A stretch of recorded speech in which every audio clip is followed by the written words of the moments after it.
to another episode of the Happy Even After podcast. And I am here today with my guest, Katrina Turnbull, and we are talking about the modern guide to divorce. So after experiencing a long, emotionally and financially painful divorce in her early 30s, Katrina started making funny videos on social media during the pandemic to help heal her own divorce trauma and to show the brighter side of life as a single mom. Now with and this number is crazy to me, over 5 million views on Instagram and TikTok. Her videos have been viewed over a million times, and she has grown a dedicated following of divorcees and single parents looking to shake the stigma of failure surrounding divorce. Katrina is a host and producer of 5 television series in Canada, including Bell Media's latest hit, The Moden Girl's Guide to Divorce. So we're going to talk about all of the things, surprise, divorce. Welcome. Thank you for having me, Renee. Nice to see you. Nice to see you as well. So first, how did that start? Like, all right, it's pandemic. We're all in lockdown. Like, what made you decide to say, okay, I'm going to take probably what's one of the most painful things that happens to someone in their life and start like putting out really funny content and having it actually like do amazing? So I started off working in television before I got divorced. When I got my opportunity to work in daytime television in Canada, I had just had a baby. I was pregnant with my second. By the time my first TV show came around, which was like a TV show on like style and fashion, I had just had my second son. So a lot of the TV presenting that I did was about, easy mom style fashion tips, lifestyle tips, how to kind of, put yourself together with a busy life on the go as a baby. And the whole time that my career was exploding, I was getting TV show after TV show, working with top brands in Canada and internationally, my marriage was falling apart. And I found that the more successful that I became in my career, the more my marriage started to fail. And I had to, because I work in live TV and I do television, I had to just kind of like keep this facade up that everything is fine, nothing's going on, even though I was, living on my own with, at the time, it was a 1-year-old and 3-year-old little babies and going through the divorce process. And I couldn't let it crack. And I'm really proud of myself that no matter how crazy the divorce process got or things got in that whole situation, I never let it show. And then when I kind of came out about it, that I was getting a divorce, I was really worried because I kind of had this image of like, I'm a mom, I got my stuff together, but here I am and this divorce is happening. So right before the pandemic, I'd gone to a social media conference in San Diego. One of my fond memories of pre-pandemic life, I was in San Diego in February of 2020. And that was when I had gone just to kind of like up my social media strategies, learn more, kind of get more out there. And that's when I had learned about TikTok. So I downloaded it in February 2020. And then when the pandemic hit, I just decided that TikTok seemed to be this more free, open platform as opposed to Instagram, where everything's kind of like everything was perfect. There was like professional photographs and everything's edited. TikTok just seemed to be the place where you could go to just like let it all out. And people were sharing stuff about their divorce. I kind of got on divorce talk by accident because the algorithm knows us. And I saw other people doing it. And I just started making these videos about situations that had happened to me in the divorce process using the trends and the music on TikTok. And they went viral. I had my first 1 million view video within like 3 months of joining the platform. That's nuts. So do you think that, because you said something that I want to go back to, is it that the more success you had, the more things kind of fell apart in your marriage? Do you think that your success had something to do with it? Because I find this often with high achieving women that that's something that happens, and it's something I experienced myself. So I'm curious of your take on it. So obviously divorces come with more than one reason. Like you can't really boil it down. But I remember, Renee, very distinctly that when I made the decision to say, I'm not doing this anymore, I am leaving this relationship, I'm ending it, it was 100% because I felt that my career in television was being sabotaged. So I was in my relationship between dating and marriage for 11 years. It started out when I was 21, and separation, preceding divorce, happened when I was 32.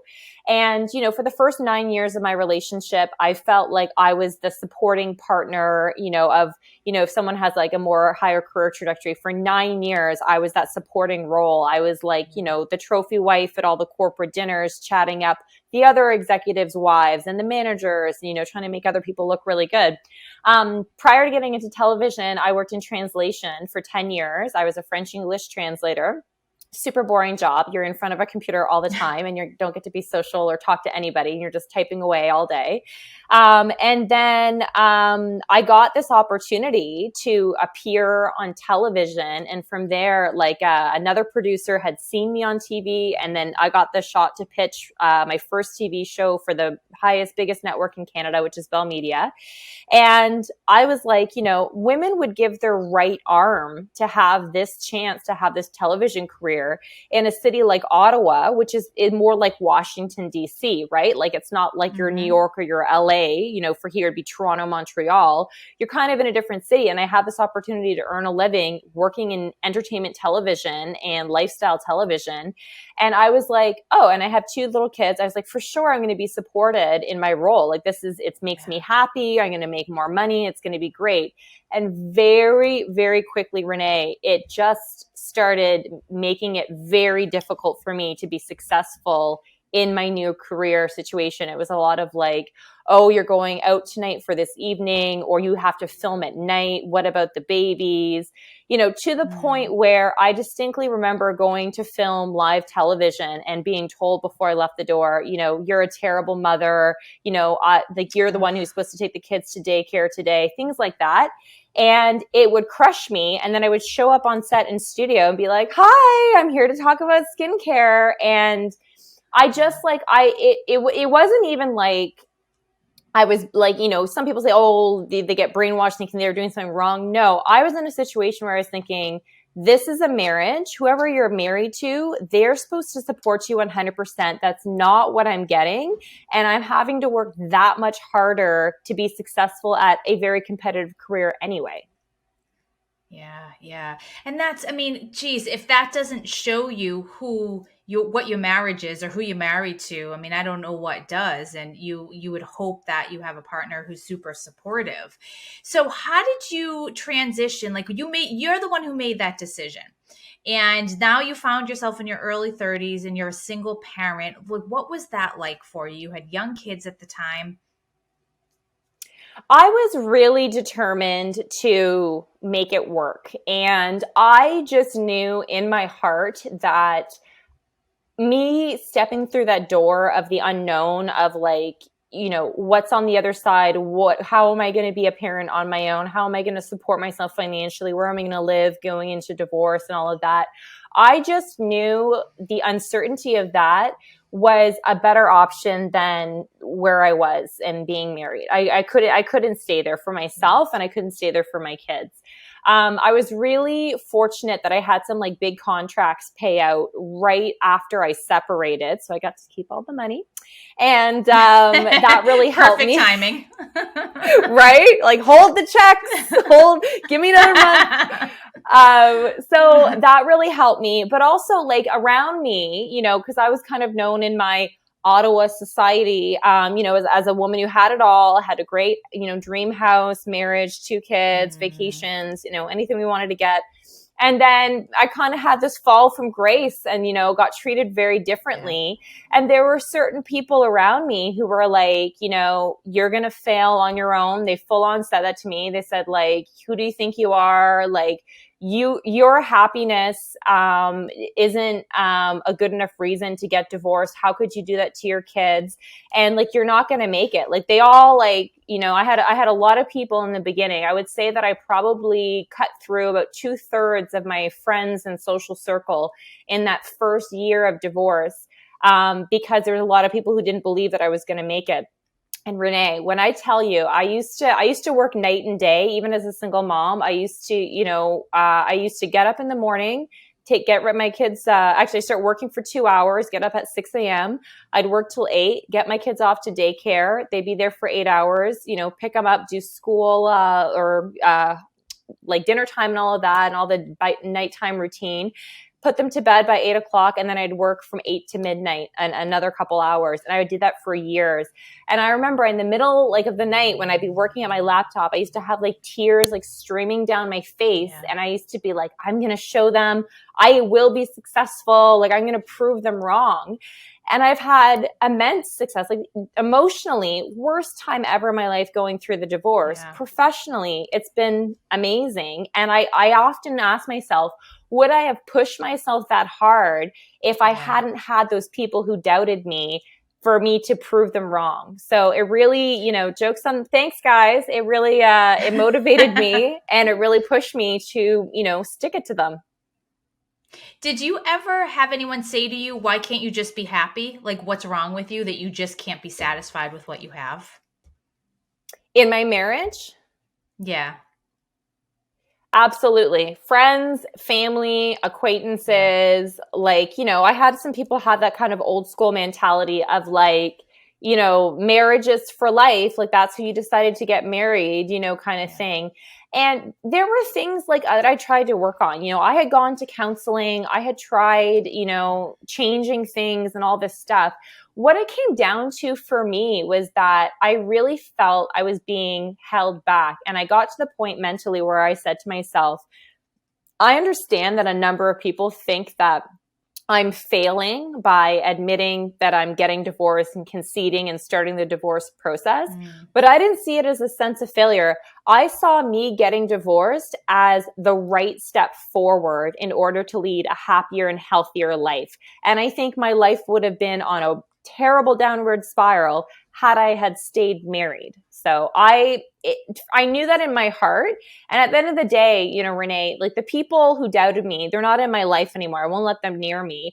And it's like the people who doubt you and criticize you about your choice in your marriage, are they the ones, paying your bills? Are they the ones, babysitting for your kids, unloading your dishwasher, like wiping your tears at night while you cry yourself to sleep? No, like what they can have an opinion all they want, but they're not actually contributing anything to your life.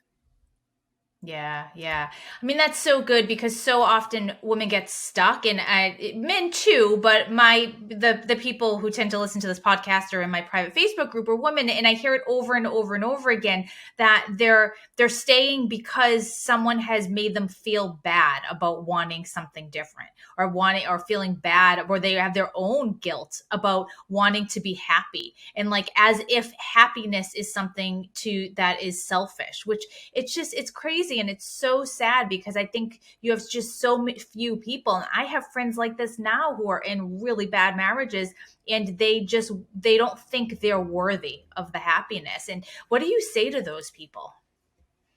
100%. Like literally that was said to me when I was, going through the early days of my divorce. And I think for me in my situation, a lot of that came from the fact that I had started my relationship dating prior to marriage when I was 21 years old.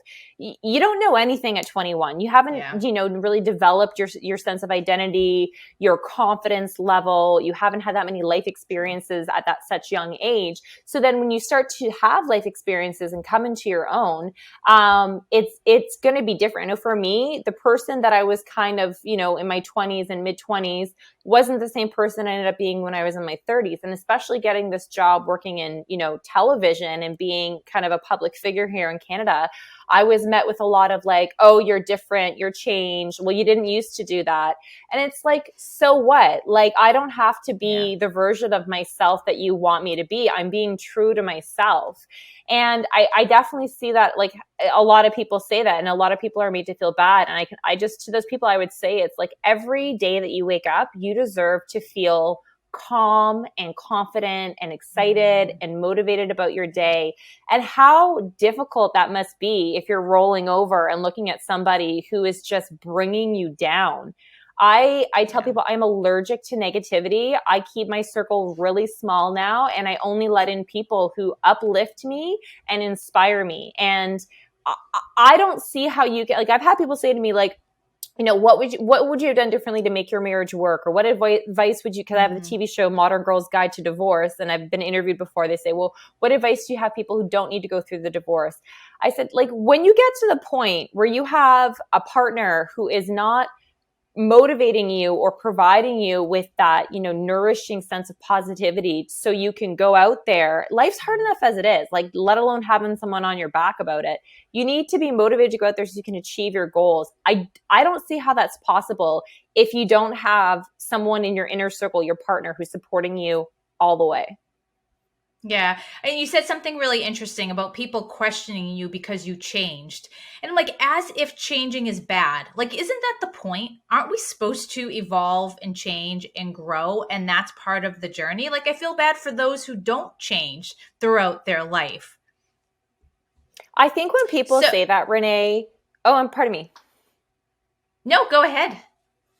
I think when people say that, it's because they're afraid of change. I think that you going after a dream really elicits a response in them because they're maybe too insecure or they're too afraid to go after something that they want in their life. And you doing it yourself, they're like, oh, I can never do that myself. You can't do it either. You're going to fail. Like, I think that when people say that, you have to realize it's really not about you, other people's criticisms. It's about it. It's like an echo of how they feel about themselves. Yeah. Right. Absolutely. So, single parenthood, let's talk about that. Have there been challenges, and what joy have you found in being a single parent? Oh, Renee. It was so hard. Like like I said, I had a 1-year-old boy and a 3-year-old, just turned 3-year-old toddler. Also 2 little boys, being a single parent. And I had no family help in my city, for about 4 years. So it's been about 5 years now, since my separation. Only last year, during the pandemic, did my parents kind of finally move to my city. And I was so grateful for it. And it was so difficult. Like, car seats. I live in Ottawa, which is like a snowy capital of Canada. There's tons of snow and snowsuits, and trying to like push a double stroller and grocery shop. And then, kids waking up like 3-4 times a night, and then just all the things that you have to deal with. I had many nights where I would just cry all the time, and I would just be like, I'd be so frustrated and stressed out and exhausted. And on top of that, I'd have letters, like threatening letters from opposing counsel, divorce stuff. I'd have to be on TV at 8 a.m. the next day, fresh as a daisy. And it was really, really challenging. But one of the great pieces of advice that I got from somebody who is also a single parent with older kids was that it gets easier every year your kids get older. So I really, when I didn't have the family, and I haven't had like any partner support or anything like that since I've been divorced. I've been on my own 5 years, very proud. I really kind of focused on my circle of girlfriends with kids around the same age. And, we would do play dates on a Saturday, play dates on a Sunday. You know what I mean? Like, whatever it could take just to have a little bit of support around me. And I had a really good set of twin babysitters who helped me out a lot when I'd have to do filming at night or go to events. And then, just every year it gets a little bit easier. And it's so sweet now. My boys are literally the benchmark for me about how I should be treated in a relationship. They adore me. They just do such nice, lovely things for me and tell me that I'm beautiful every single day, and that they love me, and that I'm an amazing mom, and that I make them happy. They always fight. Like, they don't want to leave my house when it's transition time to go. They want to stay forever. They say to me, I wish we could marry you. That way we could just live together forever. And I say, you can live with me as long as you want. Like, They must not be teenagers. No, my kids are just about 6 and 7 years old. So they're younger. So I'm savoring every moment. But because I was on my own with them, I had 50-50 custody, but because I was on my own with them, we just developed a very, very close bond. And now at the point where like their toddler emotions have settled out, I love hanging out with them. I love our time together. Like, those are the people I do want to spend time with more than sometimes my friends, like we have a very close family bond, and we're as thick as thieves.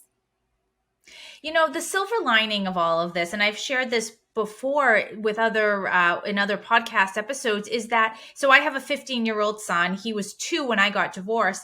And throughout the years, we have created such amazing memories of doing things and activities and vacations that just he and I would do, that probably would not have happened had we stayed as an intact married couple, because you're doing things as a family. But those memories are so special. And there are things that he talks about. He talks about all of the vacations in that time. And, that bond is really strong and deep. And I think that that's when people say, oh, I'm going to miss my kids so much when they're not with me. It's like you have such an amazing opportunity to connect with them on a level that you may not have before in this, this intimacy of a relationship. And so there could be something really good that comes out of that if you focus on that and not that I'm going to miss them so much. But my question for you is, did you ever, or do you still go through the, when they're not with you, having those moments of like, I can't breathe because my kids aren't around me? And how did you get through the hard times of that? I feel very guilty, when I don't have my kids around me. I've had comments from people like, people who are married. It's like, oh, it must be nice to be like a part-time mom just because I have 50-50 custody. And, to that, I like, first of all, Karen, I don't pay any attention to you and your white Volvo. I miss them. I really do. But at the same time, when they are with me, I pour myself into them. It's my belief and job as a mom for myself that it's up to me to kind of put my needs on the back burner a little bit when my kids are with me, because they don't have that, 100% mommy time, and completely invest in them, even if it's very draining for me. They're there 1 week until the next week and they come back. But I do miss them. And, there's things I wish I could do to have to spend time with them and everything like that. But at the same time, I get a lot more work done. I get all my housework done, all the groceries, all the, cooking for the week, so we can spend that quality time together. And I'm also recharging. I'm exercising more. I'm sleeping more so that I can be fully recharged. So I can, devote myself to them. But at the same time, I don't think it's fair for me to want to have my kids 100% of the time if I'm not, in a marriage anymore, because they deserve to have their other parent 50% of the time as well. And so it would be selfish of me to have that. And it's just like, this is what it is. You have to make the best of the situation. And even if I'm not with my kids, I think about them 24/7, and I'm sure they're thinking about me too. And you can't feel guilty about everything. This is the society we live in now. It's just like, you've got to feel guilty about this, got to feel bad about this. It's like, I have enough anxiety and stress and responsibilities on my plate as it is. I know that when they are not with me, they're well taken care of. They're in good hands, and, they come back to me, and then that's my time to, be mom. And, when you're talking about your son and everything, it's, husbands take up a lot of attention and energy. Yeah. So you pour that back into your children. And I'm trying to teach them now as young men how to treat women, what, is acceptable for a relationship, especially the way that they talk to me and everything. I really check them a lot to be like, you can't speak to women like that. You can't speak to mommy like that. We do mock dates sometimes, and, how you treat a partner when you're going out, and, asking how is your day, asking interest about them. Even though I'm not in a marriage or in that type of relationship, I am still trying to model for them what a healthy relationship would look like. That's so good. Katrina, let's talk about the Moden Guide to Divorce, your TV show. When did that start, and how did you come up with the idea? So it started during the pandemic. All the filming went on hiatus, and I was, and we are all in lockdown and homeschool, and I was, just dying in my life. I did a little bit of a pandemic TV series for my network, and then I was talking to a friend of mine who's another female TV host in Canada, and she was saying, girl, use this pandemic to get your whole TV show, your next show completely planned out. No more distractions. There's no more events. There's no more this to go to, get it all planned out, and then you'll be ready to hit the ground running. And especially because we had restrictions on how much crew that we could have. So prior to the pandemic, I was kind of toying with an idea of a divorce party TV show where I do makeovers for people going through a divorce, but we couldn't have parties, we couldn't have gathering, we couldn't even have, people come and do makeup on them. So then I kind of thought about okay, what can I talk about in my own life without talking about my specific situation too much? Yeah. And I came up with the concept of the Modern Girl's Guide to Divorce. So one thing, and then because I was growing in popularity too on TikTok and Instagram, like thousands of people were reaching out to me being like, I'm watching your videos. I see that you like are thriving after your divorce. I'm just at the beginning stages. What do I do? How do I get divorced? So the first season was really about, that kind of like, what are the first initial steps that you need to tackle in order to get divorced? So I had spent a lot of money on my divorce. It was a 3-year process. I ended up spending $150,000 in legal fees because it kept getting drawn out, and I didn't know how to kind of like, weave and bob those attacks of lawyers, which were a lot of tactics just to basically burn my money so that I'd be financially vulnerable and emotionally vulnerable and kind of agree to opposing counsel's demands. So our first episode was about how to save time and money on divorce lawyers. And it was tips on, before you get divorced, be a forensic accounting, gather like the first 3 years of last 3 years of credit card statements, bank statements, your tax returns, make copies of you and your spouse, have those ready to go, because in Canada, it's like financial disclosure. People can really drag that out. Then we had an episode on, how to sell your home for the most money, your marital home, and then what can you afford as a newly divorced solo buyer. So we had a real estate expert kind of talk about, how to maybe adjust your expectations. And if you're going from a single family detached home, maybe you're going to a home with an income property, maybe you're going to a condo, maybe you're moving to a different neighborhood.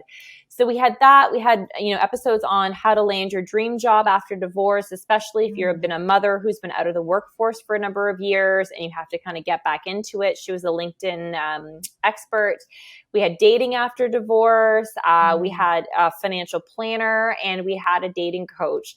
So it was all the pieces that I wish I had known when I was going through my divorce process. And it was kind of trying to answer all these thousands of people reaching out to me who are just being like, you probably remember, well, I know you're a divorce attorney, but it's like, where do you start when you're getting divorced? Like, it just seems like this open void and you have no idea what to do. So I wanted to help people kind of just get going with it so they can get those phases out of the way and kind of get on to living their best life. Now we're in talks, still negotiating, still really hoping for a second season of Modern Girls Guide to Divorce. And in that, we'll go a little bit more in depth. So we, maybe like how to work on your revenge body, thinking about your second marriage, like why you should get a prenup, why that's important. So hopefully if we get the green light on a season 2, we kind of go into a few more steps. It's like, okay, the divorce might be finalized and out of the way. How do you tackle rebuilding your life as a newly divorced person? Katrina, where can we watch those episodes? So if you're in Canada, it's on Bell 5 TV1, Modern Girls Guide to Divorce, but you can definitely check out clips of my TV show on my Instagram and my TikTok, and my handle is Katrina.Turnbull. And of course, I'll put all of the links in there. So my final question for you, is there something that you wish that you knew about divorce that you would like to share with someone who's listening? I would say the biggest thing that I would have changed if I could ever go over it again is to not engage in text messages with the person that you're divorcing in the early days when it's happening. A lot of people just try to hurt and say inflammatory things through text messages to get a response out of you. I wish I would have kept everything in writing and kept a very, like log journal about that, just in case I would have brought that, for court purposes. But I would have just completely detached and not worried about it because, I really did think I was a great wife during my marriage. And if I would have known the way that I got treated at the end of it when I said I no longer wanted to be married and the divorce process started, I wouldn't have tried so hard. You know what I mean? You try to do everything by the book and then you end up in kind of the bad situation anyway. So you might as well be looking out for yourself. So don't think you owe anybody anyway. If your marriage is over, think about protecting yourself and not exposing yourself to people who might just be trying to hurt you through communications. Yeah, it's such great practical advice. So what does life post-divorce look like for you now? I feel really calm. I have a really sense of inner peace that I never thought that I would get. I really have embraced and enjoyed really taking care of myself. A lot of that energy that women have as a mother and then as a wife that they're putting into their husband or their partner and putting into their children, I'm now putting that energy into myself, and I feel very rested and complete, and I feel like very much at peace and happy in the world around me. I work like a fiend all the time. I'm always working on television and my TV projects and also daytime TV in Canada. And a lot of my work is focused around, making things easier for single moms and people going through a divorce. But I just, want to just continue to entertain people and just let people know that like divorce isn't the end of the world. It's just the end of your marriage. And, life can actually be better than it was when you were married. You think everything's going to go wrong. You actually have a second chance at life, and not everyone gets that. So really make the most of it. And that's the perfect way to end this. Katrina, thank you so much for your time and for your wisdom. It was an absolute pleasure to chat with you. Thank you so much for having me, Renee.